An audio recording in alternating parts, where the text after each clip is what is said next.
రైతు భరోసా నిధుల కోసం తెలంగాణ రైతాంగం ఆశగా ఎదురుచూస్తోంది. ఖరీఫ్ సీజన్ వచ్చేసింది, కానీ ఇంకా పాత విడత నిధులే చాలా మంది రైతులకు అందలేదు. ఇటు చూస్తే వానాకాలం మొదలైంది.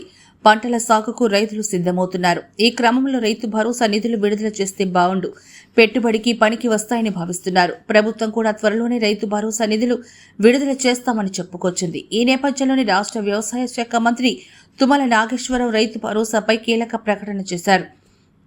నిధుల విడుదలకు సంబంధించి క్లారిటీ ఇచ్చారు. ఆ వివరాలు రాష్ట్రంలో ఖరీఫ్ నాట్లు వేయడానికి కన్నా ముందే రైతుల ఖాతాల్లో పెట్టుబడి సాయం రైతు భరోసా నిధులు జమ చేస్తామని మంత్రి తుమ్మల నాగేశ్వరరావు తెలిపారు. సిద్దిపేట జిల్లా హుస్నాబాద్ మార్కెట్లో రైతు మహోత్సవ కార్యక్రమంలో పాల్గొన్న ఆయన మాట్లాడుతూ ఈ వ్యాఖ్యలు చేశారు. ఈ సందర్భంగా ఏర్పాటు చేసిన సభలో తుమ్మల మాట్లాడుతూ రైతు భరోసా నిధుల విడుదలపై తాజాగా జరిగిన కేబినెట్ భేటీలో ముఖ్యమంత్రి రేవంత్ రెడ్డితో చర్చించాం. నిధుల విడుదలపై ఆయన సానుకూలంగా స్పందించారు.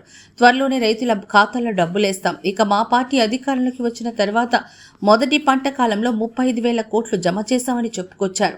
అలానే కేంద్ర ప్రభుత్వంపై మంత్రి తుమ్మల విమర్శలు చేశారు. ప్రభుత్వం పూర్తి స్థాయిలో ఎరువుల నిల్వలు సరఫరా చేయడం లేదన్నారు.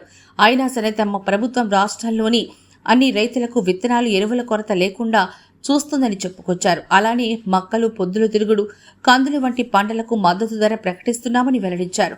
దీనివల్ల ప్రతి ఏటా ప్రభుత్వానికి 1,200 కోట్ల నష్టం వస్తుందని, అయినా సరే కొనుగోలు చేస్తున్నామని చెప్పుకొచ్చారు. ఇక రాష్ట్రంలో ఉద్యానవన పంటలు, కూరగాయలు, పండ్ల సాగు చాలా తక్కువగా ఉందన్నారు మంత్రి తుమ్మల. దీంతో వీటి కోసం ఇతర రాష్ట్రాల మీద ఆధారపడాల్సి వస్తుందని తెలిపారు.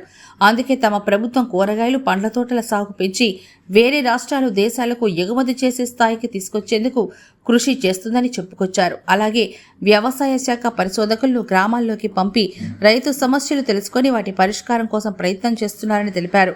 ఈ సమావేశంలో మంత్రి పొన్నం ప్రభాకర్ కూడా పాల్గొన్నారు.